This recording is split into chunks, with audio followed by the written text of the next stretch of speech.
Breaking news on WLBT News starts now. We continue to follow the breaking news we've covered for you all day. The community coming together tonight after a Madison police officer is killed and a Brandon officer is seriously injured after a standoff. Now, the fallen officer is identified as Horan Randy Tyler, and you can see his body taken to a hospital escorted by a large number of police officers from across the metro. The Brandon officer also shot in that incident, recovering at UMMC tonight. Police hopeful he will recover. That shootout happened on Terrapin Hill North. That's just north of Highway 80 in Brandon. 2 hostages rescued from the home. The suspect killed by police. Courtney Ann Jackson begins our team coverage with the newest information from Brandon Police about how this tragedy happened. So Maggie, what appears to be homeowners and neighbors have made quick work of starting to take out valuables and cover up the outside of this home here on Terrapin Hill Drive with tarps and doing everything they can to get back to normal. We've watched as neighbors come home with looks of shock to see what's left after the hours of the standoff.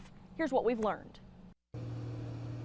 It was still dark and quiet at the corner of Terrapin Hill Drive and Glenway Place when the 911 call came into Brandon Police around 1:20. About a subject trying to enter a home with 2 female. They stated that he had a bulletproof vest on, a handgun, and a rifle. As he entered the home, our officers arrived. One of the female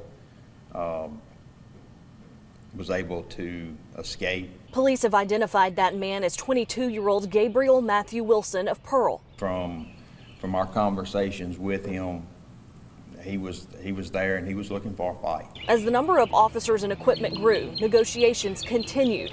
Wilson eventually said if they'd bring him water, he'd let the other woman go. A few hours after that,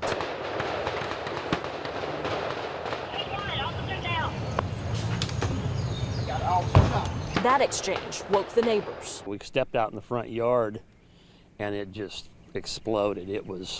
It sounded like a war zone out here. Shoot with a lot of guys that are ex-law enforcement, and we've done a thing where everybody comes to the range, everybody has a target, and we all shoot at once. That's exactly what it sounded like. That is exactly what it was. A lot of weapons going off in rapid succession, and kind of scary. That was a Brandon officer shot once in the side, still alive. But it wasn't the end of the fight with Wilson. They waited, unsure of what happened to him in the gunfire exchange.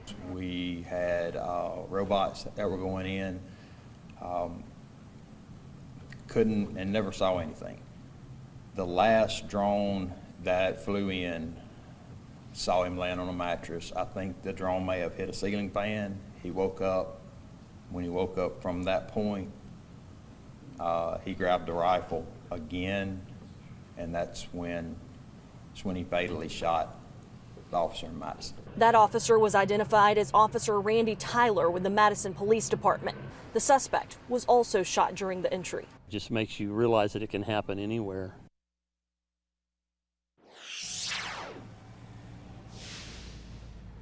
So we can tell you that Brandon police officer who was shot in the early morning hours around 6 o'clock, we've been told that he was actually just moved to a room around 2:30 this afternoon. We can also tell you that Brandon police say they've never had any interactions with Mr. Wilson before today. When they looked in the system, they couldn't find any evidence of that. So obviously, Brandon police thankful for the help that they received today, that they are not mourning the loss of an officer, but they are mourning alongside the Madison Police Department and the loss of Officer Tyler. That's where we find our Chris Fields, who's been speaking with people there. Chris?